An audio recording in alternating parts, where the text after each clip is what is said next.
100টা স্কুলের মাঠে আমরা সিনথেটিক পিচ স্থাপন করে দেব। প্রথমেই বিসিবির কর্মকর্তা যারা আছেন, আমাদের মন্ত্রণালয়ের প্রতিনিধি যারা এখানে আছেন এবং সাংবাদিক বৃন্দ যারা আছেন, সকলকে আসসালামু আলাইকুম এবং শুভ অপরাহ্ন।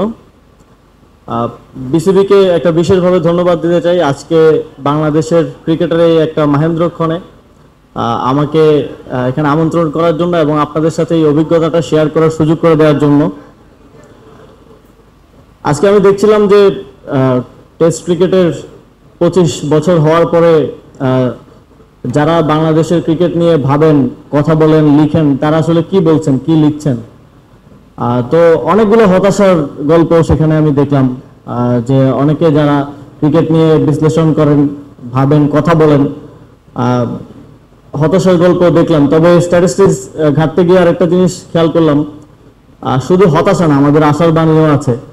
আমরা যদি আমাদের তো 25 বছর হলো টেস্ট ক্রিকেটে, আমরা যদি যাদের 100 বছর হয়েছে, 60 বছর হয়েছে তাদের সাথে তুলনা করি তাহলে মনে হবে যে স্ট্যাটিস্টিক্স ওয়াইজ আমরা অনেক পিছনে।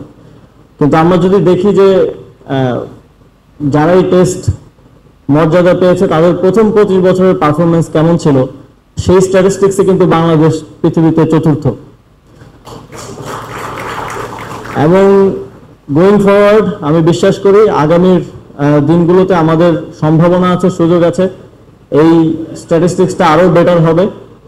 আমরা পেছনের দিকে না তাকিয়ে সামনের দিনকে আরো গৌরবোজ্জ্বল, আরো সম্মানিত করার জন্য আমাদের পক্ষ থেকে যতটুকু এফোর্ট দেওয়ার, যতটুকু কাজ করার সুযোগ আছে, সেই সর্বোচ্চটুকু দায়িত্ব পালন করতে চাই অ্যালং উইথ বিসিবি। এবং বিসিবির সাথে আমাদের যেই একটা সুন্দর কোঅর্ডিনেশনের মাধ্যমে এখন কাজ চলমান আছে, আমি আস্থা রাখতে চাই ভবিষ্যতেও যে কোনো সময় এই সমন্বয়টা বজায় থাকবে। কারণ মন্ত্রণালয়, তারপর ক্রিকেটীয় সংস্থা হিসেবে বিসিবি এবং যে কোনো স্পোর্টসের ক্ষেত্রে সেই স্পোর্টসের দায়িত্বশীল ফেডারেশনের সাথে মন্ত্রণালয়ের কোঅর্ডিনেশন না হলে খেলার কি অবস্থা হয় সেটা আমরা দেখেছি। বিগত সময়ে আমরা দেখেছি যে বাফুফের কি পরিস্থিতি ছিল, কিন্তু এখন একটা ভালো কোঅর্ডিনেশনের ফলে আমরা ভালো করছি ফুটবলে, এবং ক্রিকেটেও আমরা আরো ভালো করব ভবিষ্যতে। এবং বাংলাদেশের সম্পূর্ণ স্পোর্টসের একটা নতুন করে রিব্র্যান্ডিং প্রয়োজন, সেজন্য আমাদের সকলকে একসাথে কাজ করতে হবে। আমি দায়িত্ব পাওয়ার পর থেকেই আমাদের সবচেয়ে বড় যে চ্যালেঞ্জ, যে আমাদের সকল স্পোর্টস শুধু ঢাকা কেন্দ্রিক, কিন্তু আমাদের খেলোয়াড়রা আসে একদম প্রান্তিক অঞ্চল থেকে। এই যে চ্যানেলটা, এটা আরো সুন্দর করার জন্য আমাদের প্রয়োজন বিকেন্দ্রীকরণ। তবে যখন প্রথম ক্রিকেট বোর্ডে পরিবর্তনটা হয় অন্তর্বর্তীকালীন সরকার দায়িত্ব গ্রহণ করার পর, তখন আমি দুইটা জিনিস চেয়েছিলাম, এর মধ্যে একটা ছিল বিকেন্দ্রীকরণ। তবে আজকে সেটা ক্রিকেট বোর্ডের অন্যতম গুরুত্বপূর্ণ এজেন্ডায় ভুক্ত হওয়ার কারণে, এবং যখন আমি দেখলাম যে ক্রিকেট বোর্ডের নবনির্বাচিত প্রেসিডেন্ট তিনি বিভিন্ন অঞ্চলে, বিভিন্ন জোনে গিয়ে গিয়ে বিকেন্দ্রীকরণকে প্রমোট করছেন, এবং ক্রিকেট বোর্ড আজকে যে ঘোষণাটা দিল 4টা জোন করে সেখানে মিনি বিসিবি স্থাপন করা, আমার মনে হচ্ছে যে বিকেন্দ্রীকরণের যেই উদ্যোগ বা যেই কথা আমরা বলছি সেটা বাস্তবে রূপান্তরিত হচ্ছে।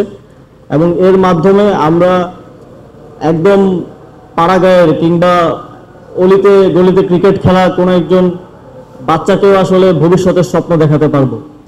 তাকেও আমরা এই বিশ্বাসটা দিতে পারবো যে সে যদি ভালো করে, তার মধ্যে যদি ট্যালেন্ট থাকে, সঠিক পরিচর্যার মাধ্যমে তাকে আমরা বাংলাদেশ দলে খেলার সুযোগ করে দিতে পারবো। বিকেন্দ্রীকরণের অংশ হিসেবে আমরা মন্ত্রণালয়ের পক্ষ থেকে একটা ঘোষণা আজকে দিতে চাই। আমরা ইনফ্রাস্ট্রাকচারাল ডেভেলপমেন্টের জায়গা থেকে আমাদের, আপনারা জানেন স্কুল ক্রিকেট, অনেকগুলো স্কুল ক্রিকেটে ভালো করে, আমরা সেই জায়গা থেকে একটা অ্যাসেসমেন্ট করে বিসিবির সহায়তা নিয়ে 100টা স্কুলের মাঠে আমরা সিনথেটিক পিচ স্থাপন করে দেব। আমরা শুধু আমাদের ইনফ্রাস্ট্রাকচারের মধ্যে সীমাবদ্ধ থাকতে চাই না, আমরা চাই যারা স্কুলে ক্রিকেট খেলে, রেগুলার খেলে, তারাও যাতে একটা ভালো ইনফ্রাস্ট্রাকচার পায়, তারাও যাতে একটা ভালো পরিচর্যা পায়, সেটা আমরা নিশ্চিত করতে চাই।